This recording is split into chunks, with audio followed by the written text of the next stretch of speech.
आदाब दोस्तों, आप देख रहे हैं आदाब इंडिया न्यूज़ चैनल, हर खबर पर नज़र। आज आसनसोल में तृणमूल कांग्रेस ने एक मुनक़दा प्रेस मीट में जितेंद्र कुमार तिवारी ने मरकजी हुकूमत को बहुत कोसा। आइए आपको प्रेस मीट में लेकर चलते हैं और ये दिखाते हैं कि प्रेस मीट में उन्होंने मरकजी सरकार के बारे में क्या कहा।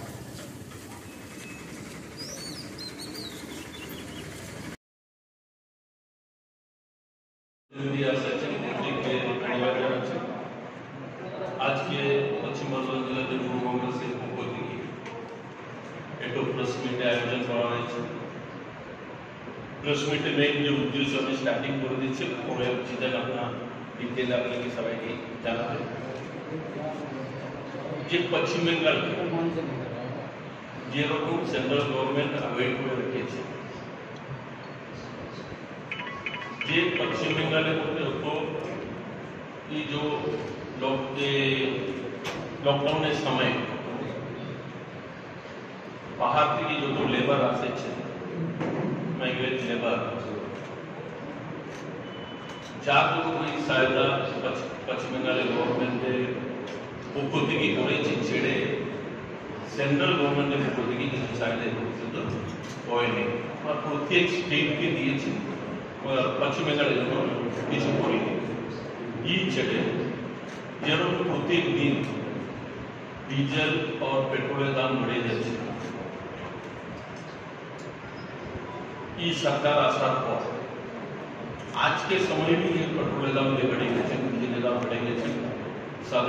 আজকে দিন এই প্রেস মিট করা হচ্ছে, বিস্তারে আপনার সামনে রাখবেন, ডিটেল আপনার সামনে রাখবেন।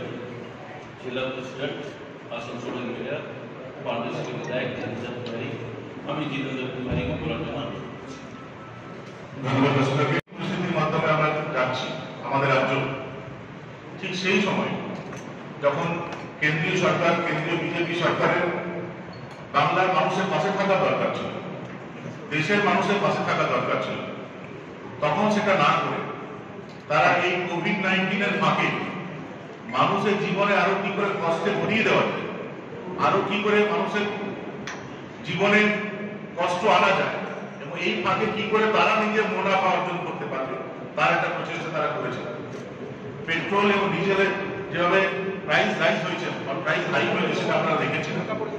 আমরা জানি যে পেট্রোল বা ডিজেলের দাম নির্ভর করে যে আন্তর্জাতিক বাজারে যে কাঁচা তেলের দাম, যেটা তার উপর নির্ভর করে পেট্রোল বা ডিজেলের দাম বাড়বে কি। যখনই আন্তর্জাতিক মার্কেটে কাঁচা তেলের দাম বেড়েছে, তখন কিন্তু কেন্দ্রীয় সরকার বারবার আমাদের পেট্রোল বা ডিজেলের দাম বাড়িয়েছে যে না, ইন্টারন্যাশনাল মার্কেটে দাম বেড়ে গেছে, আমরা কি করব। কিন্তু আমরা এখন দেখলাম যে এখন ইন্টারন্যাশনাল মার্কেটে কাঁচা তেলের দাম কমে যাওয়া সত্ত্বেও প্রচুর কমে গেছে। তার সত্ত্বেও যে বেনিফিট ভারতবর্ষের মানুষকে দেওয়া উচিত ছিল সেটা তো দিলই না, উপরন্তু নিজের ডিউটি, নিজের কেন্দ্রীয় সরকার যে ট্যাক্স ডিউটি, সেটাকে আরো বর্ধিত করে আরো কি করে কেন্দ্রীয় সরকার বেশি অর্থ উপার্জন করতে পারবে তার চেষ্টা তারা করেছে। এটা ডিটেল যদি আপনাদের একটা ডাটা যদি দিয়ে দিই, যে জানুয়ারি 2020-তে আন্তর্জাতিক মার্কেটে কাঁচা তেলের দাম ছিল ব্যারেল প্রতি $66.25। জানুয়ারি 2020-তে $66.25। তখন আমাদের দেশে ডিজেলের দাম ছিল 70 টাকা 38 পয়সা এবং পেট্রোলের দাম ছিল 77 টাকা 89 পয়সা। কিন্তু জানুয়ারি থেকে নিয়ে জুন অবধি মার্কেটে যখন ব্যারেল প্রতি কাঁচা তেলের দাম কমে গেল, যেটা $66.25 ছিল, সেটা কমে যখন $42.79 হয়ে গেল, তার সুবিধা আমাদের পাওয়া উচিত ছিল, সেটা কেন্দ্রীয় সরকার দিল না। উল্টো এখন কি করলো, যখন ইন্টারন্যাশনাল মার্কেটে ব্যারেল প্রতি দাম কমে গেল, তা সত্ত্বেও বর্তমান আমাদের দেশে পেট্রোল এবং ডিজেলের দাম বেড়ে গেল। বর্তমানে পেট্রোলের দাম কত? 81 টাকা 27 পয়সা এবং ডিজেলের দাম কেন কত? 74.14 পয়সা। অবাক জিনিস। যখন আন্তর্জাতিক মার্কেটে বাড়তো দাম, তখন বলতো যে তোমাদের তেলের দাম বাড়াতাম, যখন ওইখানে কমছে তখনও আমাদের তেলের দাম বাড়ছে। এটা কেন বাড়লো? এটা করতে গিয়ে কেন্দ্রীয় সরকার তার যে সেস সেটা বাড়িয়ে দিয়েছে, আগের যে হারে তারা সেস দিত সেটা বর্ধিত করেছে। এবং আপনারা দেখবেন যে এই যে এক্সট্রা সেস নিয়েছে তার ফলে তাদের মুনাফা তারা অর্জন করেছে, কেন্দ্রীয় সরকারের অর্থ কি করে বাড়ানো যায় সেই চেষ্টা তারা করেছে। এবং মানুষ যখন কোভিড-19 সময় বিপদের সম্মুখীন হয়েছে, যখন মানুষকে হেল্প করা উচিত, তখনও পেট্রোল ডিজেলের দাম বাড়িয়ে এবং নিজের মুনাফা বাড়িয়ে মানুষের জীবনকে আরো কষ্টকে দুঃখতে ভরিয়ে দেওয়া হচ্ছে। আপনাদের হয়তো জেনে একটা অবাক হবে যে সারা বিশ্বে আমাদের আশেপাশে যে দেশগুলি আছে সব জায়গায় কিন্তু সব দেশ কিন্তু নিজের মানুষকে সুবিধা দিয়েছে। আপনি দেখুন আফগানিস্তানের ডিজেল আছে 37.1 পয়সা, পাকিস্তানের 37 টাকা 13 পয়সা, শ্রীলঙ্কায় 42 টাকা 77 পয়সা, ভুটানে 46.31 পয়সা, চায়নায় 54.85 পয়সা, ইভেন বাংলাদেশে 58.52 পয়সা। কিন্তু আমাদের দেশে 71 টাকা আপনারা দেখেন, 73 টাকা আমাদের দেশে। তো বাংলাদেশ তার মানুষকে সুবিধা দিতে পারে, পাকিস্তান দিতে পারে, ভুটান দিতে পারে, চায়না দিতে পারে, আমরা পারবো না, আমাদের সরকার পারবে না। শুধু তাই না,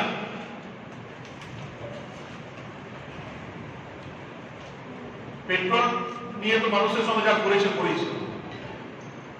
এই কোভিড-19 পর তারা একটা প্রধানমন্ত্রী একটা ঘোষণা করলেন, একটা কর্মসূচি ঘোষণা করলেন যে গরিব কল্যাণ রোজগার অভিযান, গরিব কল্যাণ রোজগার অভিযান বলে একটা কর্মসূচি ঘোষণা করলেন। এখানে তিনি কি বললেন যে দেশের এমন জেলা যে জেলাগুলোতে 25,000 বা তার বেশি মানুষ মাইগ্রেন্ট লেবার অন্য রাজ্য থেকে ফিরেছে তাদেরকে তারা সাহায্য করবে এবং একটা তালিকা তারা দিলেন। আপনাদের জেনে হয়তো দুঃখ পাবেন আপনারা যে সেই তালিকা থেকে বাংলার একটাও জেলা নাম, বাংলার সব জেলা বাদ। কোন কোন রাজ্যকে রাখা হলো? ইউপি কে রাখা হলো, বিহারকে রাখা হলো, মধ্যপ্রদেশকে রাখা হলো, যেগুলো বিজেপির সঙ্গে যাদের সম্পর্ক ভালো সেই রাজ্যগুলোকে রাখা হলো। এবং বেঙ্গলের যে তথ্য আমাদের কাছে আছে, বেঙ্গলে এই কোভিড-19 টাইমে অন্যান্য বিভিন্ন জেলা থেকে বাইরে থেকে শ্রমিকরা ফিরেছেন তাদের একটা তালিকা যদি আপনাদেরকে দিই, মুর্শিদাবাদে ফিরে এসছে 2,24,000, কুচবিহারে 1,43,000, পশ্চিম মেদিনীপুর, মানে টোটাল আমাদের 20টা জেলা এমন আছে যেখানে 25,000-এর বেশি লোক ফিরে এসেছে। আমরা যে জেলায় প্রেস মিট করছি সে পশ্চিম বর্ধমানে 32,703 জন ব্যক্তি ফিরে এসেছেন অন্য রাজ্য। তাহলে তোমার যদি এই ক্রাইটেরিয়া হয় যে 25,000 ব্যক্তি যেখানে ফিরে এসেছে তাদেরকে তুমি এই কর্মসূচি আওতায় রাখবে, তাদেরকে সাহায্য করবে, তাহলে আমার বাংলার 20টা জেলার এই সুবিধা থেকে বঞ্চিত হলো কেন? তার জবাব কে দেবে? বাংলা 18টা এমপি দিয়েছে তাদেরকে, বাংলা থেকে তুমি ভোট পাবে, বাংলা থেকে সব সুবিধা নেবে, বাংলা থেকে ট্যাক্স নেবে, বাংলা থেকে কর নেবে, আর বাংলার মানুষকে সুবিধা দেবে না, এটা হতে পারে। কিন্তু জানি না কেন বাংলার প্রতি এত ঘৃণা, বাংলার মানুষের প্রতি এত ঘৃণা, বাংলার মানুষকে সাহায্য করার এত উদ্গ্রীব থাকে তারা, কেন তারা এই কাজ করছে তার জবাব কিন্তু আমরা বিজেপি নেতৃত্বের কাছে চাইছি। আমরা আপনাদের জেনে ভালো লাগবে যে প্রধানমন্ত্রী পিএম কেয়ারস ফান্ড করেছিলেন। পিএম কেয়ারস ফান্ড তিনি করতেই পারে। আমরা কি ভেবেছিলাম পিএম কেয়ারস ফান্ডে প্রচুর মানুষ সাহায্য করবে, কেন তারা গরিব মানুষকে এই ফান্ড দিয়ে হেল্প করা হবে। কিন্তু যখন আরটিআই কে জানতে চাওয়া হলো যে পিএম কেয়ারস ফান্ডে কত টাকা অ্যাকুমুলেট হয়েছে, কত টাকা আপনার ফান্ডে এসছে, জবাব দেওয়া হলো না। বলা হলো যে পিএম কেয়ারস ফান্ড কিন্তু সরকারি ফান্ড না, অতএব তার জবাব দেবো। কিন্তু যখন সরকার নোটিফিকেশন করছে পিএম কেয়ারস ফান্ড যখন তৈরি করা হয় তখন কিন্তু সরকারি নোটিফিকেশন অনুযায়ী এটা তৈরি করা হয়। তখন সরকার নোটিফিকেশন করলো এবং তারা কি বললো যে এই যে পিএম কেয়ারস ফান্ড আছে সেটা আমরা অডিট করাবো, প্রাইভেটলি অডিট করাবো। অডিটর হিসাবে তারা কাউকে নিয়োগ করলো, এই পিএম কেয়ারস ফান্ডের জন্য অডিটর হিসাবে তারা নিয়োগ করলো একটা সংস্থাকে, যে সংস্থার নাম হলো এসএআরসি এন্ড অ্যাসোসিয়েট। এই নামে এক সংস্থাকে তারা নিয়োগ করলো যে এরা এর অডিট করবে। এই সংস্থা কারা? এই সংস্থা সবই প্রধানমন্ত্রীর ঘনিষ্ঠ ব্যক্তিরা আছে। আমরা বেশ কিছু ফটোগ্রাফার দপ্তর কাছে আছেন, দেখাবেন আপনারা আরো ফটোগ্রাফি দিচ্ছেন, দেখেন দেখবেন ওই সংস্থার কর্ণধার যারা আছেন তাদের দেখুন প্রধানমন্ত্রীর সঙ্গে ফটো। মানে অডিট করাবেন, টাকা নেবেন নিজের ফান্ডে এবং অডিট করাবেন নিজের বন্ধুকে নিয়ে। এইভাবে অডিট হয়। কেন ইন্ডিপেন্ডেন্টলি কোনো অডিট এজেন্সিকে দিয়ে অডিট করালেন? দেখুন কাকে দিয়ে করেছে। যে ফার্মকে দিয়ে অডিট করেছে তারা প্রধানমন্ত্রী এবং তার অন্যান্য যে মন্ত্রী আছে তার সঙ্গে তার যে ঘনিষ্ঠ সম্পর্ক, সেটা এই ছবির মাধ্যমে আপনি দেখতে পাবেন। এটা আপনাদেরকে আমরা দিয়ে দিই। এরা বলে স্বচ্ছতার কথা, এরা স্বচ্ছতার কথা বলে। কোটি কোটি টাকা, হাজার হাজার কোটি টাকা দুর্নীতি করেছে এবং বিভিন্ন বিজেপি লিডারদের সঙ্গে তাদের ফটো আছে, আপনি দেখবেন। আপনার দেশের নিয়ে অনেক কথা বলে, প্রেসের স্বাধীনতা নিয়ে অনেক কথা বলে। আপনাদের জেনে ভালো লাগবে যে ওনার প্রধানমন্ত্রী নিজের কেন্দ্র বারাণসীতে একটা অঞ্চলের নাম হলো ডুমরি গ্রামে, যেটাকে আদর্শ গ্রাম হিসাবে উনি অ্যাডপ্ট করেছেন। যেরকম আমাদের বাবুল সুপ্রিয় একটা গ্রামকে অ্যাডপ্ট করেছে, সেরকম প্রধানমন্ত্রী একটা গ্রামকে অ্যাডপ্ট করেছে। বাবুল সুপ্রিয় গ্রামের কি অবস্থা সেটা তো আপনারা নিজের চোখে দেখেছেন। এবার প্রধানমন্ত্রী গ্রামের কি অবস্থা সেটা আপনারা দেখুন। সেখানে মানুষের কোভিড-19 সময় এত কষ্ট ছিল এবং সেই কষ্টের কথা যে সাংবাদিক মানুষের সামনে নিয়ে এলেন, সেই সাংবাদিককে শিডিউল কাস্ট শিডিউল ট্রাইব ধারায় আইন মামলা করে তাকে জেলে করে দেওয়া। তাহলে প্রেসের ফ্রিডম কোথায়? প্রধানমন্ত্রী যদি ভুল করবেন, প্রধানমন্ত্রী যদি অন্যায় করেন, সেটা যদি প্রেস দেখায় তাহলে তাকে জেলে দিতে হবে। তারা দেশের জন্য অনেক ভাবে এ ধরনের কথা, তারা দেশভক্তির কথা বলে, তারা দেশকে খুব ভালোবাসে। তারা নাকি সন্ত্রাসবাদীদের বিরুদ্ধে। আমরা একটা তথ্য আপনাদের কাছে দিচ্ছি যে কাশ্মীর থেকে জম্মু অ্যান্ড কাশ্মীরের deputy superintendent of police Davinder Singh, তাকে জম্মু শ্রীনগর রাস্তায় ধরা হলো। কেন ধরা হলো? তিনি হিজবুল মুজাহিদিনের কিছু জঙ্গিদেরকে নিয়ে যাচ্ছিলেন। দেবিন্দর সিং হিজবুল মুজাহিদিনের কিছু জঙ্গিদেরকে নিয়ে যাচ্ছিলেন, সেই কারণে তাকে অ্যারেস্ট করা। খুব ভালো জিনিস, আমরা তার পাশে আছি। অ্যারেস্ট করার পর কি হলো? অ্যারেস্ট করার পর সঠিক টাইমে, যে টাইমের মধ্যে চার্জশিট দেওয়া উচিত, সেই টাইমের মধ্যে চার্জশিট দিল না। কেন দিল না? যাতে সে রিলিজ হয়ে যায়। বরং এবং এই দিল্লি পুলিশ করেছিল এটা, এবং চার্জশিট দেওয়ার দায়িত্ব তার দিল্লি পুলিশের। দিল্লি পুলিশ কার আন্ডারে? দেশের যে হোম মিনিস্টার অমিত শাহ তার আন্ডারে। তাহলে একদিকে তুমি বলছো আমি যারা টেররিস্ট তাদের বিরুদ্ধে লড়াই করছি, আর একদিকে টেররিস্টকে যারা মদত দিচ্ছে তোমরা তাদেরকে মদত করছো। যারা টেররিস্টকে মদত দিচ্ছে তাদেরকে মদত দিচ্ছে, আমাদের দেশের হোম মিনিস্টার মদত দিচ্ছে। এরা দেশভক্তির কথা বলবে। এই বেশ কিছু কথা ছিল যেটা আপনাদের সঙ্গে আমরা শেয়ার করতে চাইছিলাম, তাই আমরা প্রেস মিট ডেকেছিলাম এবং আপনাদের মাধ্যমে আমরা চাই যে জনগণ এটা জানুক। এটা মুখোশ জনগণের সামনে আমাদের দল তৃণমূল কংগ্রেস খুলে দিতে চায়, তাই আমরা প্রেস মিট ডেকেছি। ধন্যবাদ। কিছুদিন আগে प्रधानमंत्री बोलेছিলেন, प्रधानमंत्री ने कहा था कि बिहार के लोगों का डीएनए के बारे में सवाल किया, लेकिन अब बिहार से इलेक्शन आने वाला है तो अचानक तो बिहार रेजिमेंट टूटने की तारीफ कर रहे हैं, अपने को कटाक्ष किया है। नहीं, देखिए केवल बिहार की बात नहीं है, पूरे देश में जितना भी राज्य है, हर राज्य के जो सैनिक है, हम सारे लोगों का सम्मान करते हैं। सारे लोग बहुत बहादुर हैं। हम लोग चुनाव के कारण किसी को बहादुर नहीं करते, और चुनाव बीत जाने पर किसी को हम लोग कमजोर नहीं बोलते। हम सारे लोग बिहार के जो रेजिमेंट है उसको भी सम्मान करते हैं, बंगाल का जो रेजिमेंट है उसको भी सम्मान करते हैं, असम का जो है उसको, सारे रेजिमेंट को हम लोग सम्मान करते हैं। चुनाव के कारण किसी को बहादुरी का नाम लेना और किसी का समालोचना करना, इस नीति में हमारी पार्टी विश्वास नहीं करती। चाइना के जो डिस्प्यूट हुआ उसमें हमारे मुख्यमंत्री ने कहा कि हम पूरी तरह से सरकार के साथ, प्रधानमंत्री के साथ है, चाइना को शिक्षा देनी चाहिए। चाइना लड़ाई में नहीं करूंगा, लेकिन चाइना को डिप्लोमेटिक वे से जो भी सरकार निर्णय लेगी उसमें हमारी पार्टी ममता बनर्जी के साथ ये घोषणा हम लोगों ने की। আসানসোল কর্পোরেশনের 8 নম্বর ওয়ার্ড, সেখানে হচ্ছে তার বিরুদ্ধেও ইতিমধ্যে হচ্ছে রেশনের যে চাল তা নিয়ে দুর্নীতির একটা অভিযোগ রয়েছে। এ সম্পর্কে একটু যদি আলোকপাত করেন।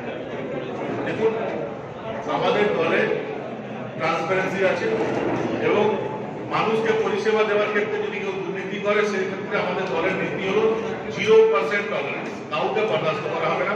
সে মেয়র হতে পারে, সে কাউন্সিলর হতে পারে, সে পঞ্চায়েত সদস্য হতে পারে, সে বড় নেতা হতে পারে, সে নেতা হতে পারে। যার যার বিরুদ্ধে অভিযোগ আসবে, মমতা বন্দ্যোপাধ্যায় বারবার বলেছেন যে মানুষকে হেল্প করার ক্ষেত্রে কোনো রকম দুর্নীতি করা চলবে না, মানুষের পাশে থাকতে হবে।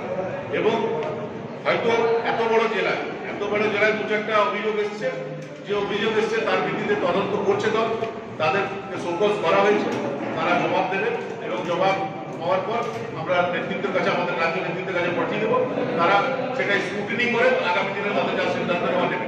কিন্তু আমাদের জিরো টলারেন্স এগেইনস্ট করাপশন এই নীতি আমাদের অতীতেও ছিল, এখনো আছে। যেটা আমাদের দল করে দেখাতে পারে সেটা অন্য দলের নেতারা পারবে। আপনি দেখুন না, আজকে তো ছবি দেখুন না, যে বিজেপি জেলা সভাপতি তাকে দেখা লোহা মাফিয়ার সঙ্গে দেখা যাচ্ছে। বিজেপি ক্ষমতা আছে, তাকে দল থেকে বের করবো। আমরা তো 5টা ছবি দেখিয়ে দেবো বাবু সুপ্রিয়কে 5টা কয়লা মাফিয়ার সঙ্গে করতে। বিজেপির ক্ষমতা আছে, তাদের বিরুদ্ধে ব্যবস্থা নেবে, তারা পারবে না। আমাদের দল পারবে, আমাদের দলের সে ক্ষমতা আছে। রেশন সংক্রান্ত ব্যাপারে কিছু অভিযোগ ছিল, সেটা অলরেডি তাদের কাছে কারণ জানতে চাওয়া হয়েছে, তারা জবাব দিয়েছেন, কিছু লোক জবাব দিচ্ছেন, কিছু লোক জবাব দিচ্ছেন। সেটা আমরা সঠিক সময়ে আমাদের দলের থেকে আমাদের জানিয়ে দেবো। কজন আছেন? কজনকে করেছেন? এখন পর্যন্ত 4 জনকে করা হয়েছে, এখন পর্যন্ত 4 জনের বিরুদ্ধে অভিযোগ ছিল, সেটা করা হয়েছে। দল তদন্ত করে দেখবে যে অভিযোগ সত্যি কথা না কিন্তু দেখবে। आपके पास यदि कुछ जानकारी है तो बताइए। सीएम रिलीफ फंड নিয়ে কোনো দুর্নীতি আছে নাকি? সিএম রিলিফ ফান্ড নিয়ে কোনো দুর্নীতির অভিযোগ নেই। হ্যাঁ, এক জায়গায় আমরা খবর পেয়েছি যে বেশ কিছু কন্ট্রাক্টর ছিলেন, তাদের কাছ থেকে অর্থ নেওয়া হয়েছিল যে সিএম রিলিফ ফান্ডে তাদের নামে জমা দেওয়া হবে, কিন্তু তাদের নামে জমা না দিয়ে একটা ইউনিয়নের নামে জমা দেওয়া, মানে অর্থটা গেছে, কোনো টাকা পয়সা বা ডিফালকেশন হয়, কিন্তু যাদের কাছে নিলাম তাদের নাম না করে অন্য নামে চলে গেছে, এই ধরনের একটা অভিযোগ এসেছে। সেটা তো আমরা কারণ জানতে পেরেছি কেন এটা